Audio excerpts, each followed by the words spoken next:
Cashman, please have another drink. Come on. Enough drinking. Enough. Just listen to me, okay? Can you just listen to me for once? I've been trying to have this conversation with you for hours on end, but it's not working, so I'm just going to ask you to listen to me. And then maybe you'll listen. Thank you. I really appreciate it. This is the first attempted extramarital affair for me since I've been married. Really? Okay, and as far as you're concerned, I got married to my high school sweetheart, and I know it sounds wonderful and fantastic and fulfilling and romantic, but it's not. It's really, really not. You see the same person over and over and over again for each year of your life until you die.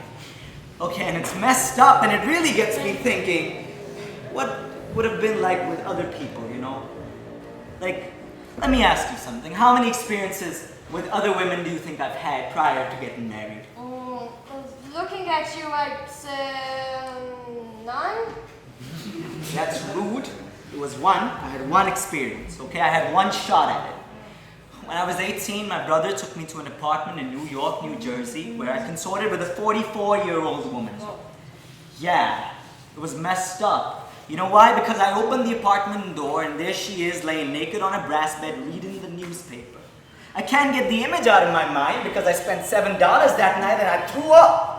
I threw up so much, the thought of it is making me nauseous, to be honest. It's probably the messed up drinks you've had me drink, which is clearly working for you, but it's not working for me because...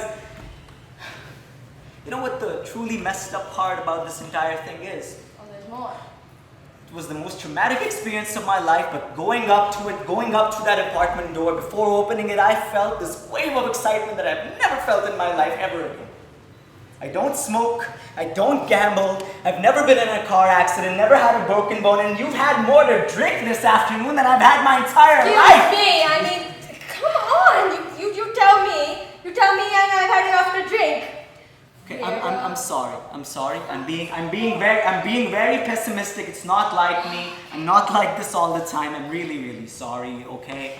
Okay, let's talk about good things. Let's talk about good things. Yeah, let's talk about good things. There's some good things that are going on in my life, Go okay? on. I've got 3 kids I'm very proud of. I've got a house I've paid for and a wife who's not extraordinary. Not the most exciting, vivacious woman like yourself, but what I'm really, really trying to say to you is that why, after all of this, after so many years of marriage, do I write my mother's address on the back of a check, buy a bottle of scotch with 2 glasses, and pray to dear God I don't get caught? Why? Why? I don't know.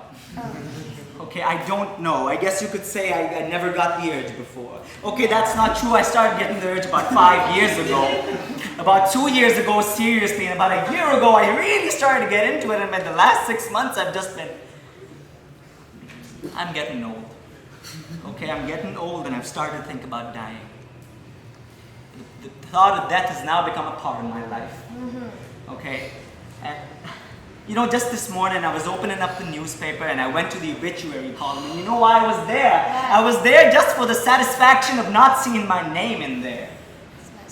That's very messed up, and it's stuff like this that really make me ask myself, hey, Barney Cashman, how's it been? Has it been a terrific life?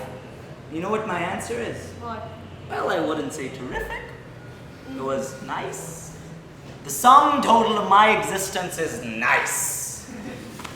I'll have a nice funeral and they'll bury me in my nice blue suit, and my wife will weep for me and mourn for me. In the next 6 months she'll marry another nice fella, maybe even give him my nice brown sports jacket, okay? And I wouldn't blame her for it. It's the natural order of things. Life must go on, but while it's going on, don't you think it ought to be better than just nice? Well, yes. Could be more exciting. Yeah, it could. Really could, but you know, let me tell you one more thing. I acknowledge that I'm not being fair to my wife, okay? If she pulled off something like this, I'd be pissed off at her forever, probably never forgive her. Wait a minute, that's so... Just hear me out, Problematic. let me finish, okay? We can see your criticism later. Just let me finish, okay? So all I wanted from this was for this to be a magical and fulfilling experience that would last me the rest of my life. Okay, because all I really want is to open my shop up next morning like I do every single day, just knowing that for one brief encounter, I didn't just exist, I lived, you know? Yeah, that's all I had to say, thank you. Oh God! You're a fucking hypocrite! You're a hypocrite! You're a finger-smelling, soul-searching, hypocritical son of a bitch! You know what? Wait. What would you have done if I came in here all blushing and flushing and no, Mr. Cashman, don't put your hand there, I'm a married woman. That's not what would you have done? Were you going to tell me how much you respected me? Oh, I think not. We both know you'd be back in that pathetic shop of yours, opening clams and smelling your fingers and praying to Christ I'd never come back. You know what? That's the way it should be, Cashman. Okay? That's the way it should be. You completely misinterpret. Okay, I came here expecting what? Meaningless one-night stand. We clearly That's want all different I came here for. And you give me this spam of bullshit and you keep telling me your sob stories about your mommy issues and how you love your wife. But oh, you'd leave her, you'd kill her, God forbid she does the same I did shit not you're say doing. that, Joy. Hypocritical piece of shit. Why am I here? Elaine, what are you doing with your life? Oh my God, look, we're clearly incompatible. Yes, okay, and you're a soy son of a bitch, alright? And I'm here expecting what not, and you give me your sob stories. Your sad boy sob stories. You know what? Why don't you just fuck off and I can leave, alright? Because I am a very, very busy woman who I have lions and my dogs, I have to feed them. And you know what? I'm gonna leave. Maybe you should make your exit a little faster, you know, and spare me more time. Wait a minute. I have a piece of advice for you, okay? What's that? Wait. In this world, if you want to go on with this shitty life of yours, okay, this shitty life you have going on, if you want to go on with it with your sanity, which you've clearly lost, my friend, you've got to listen to me right now. If you can't taste something, if you can't smell something, if you can't touch something, you have to leave it, alright? Soy son of a bitch.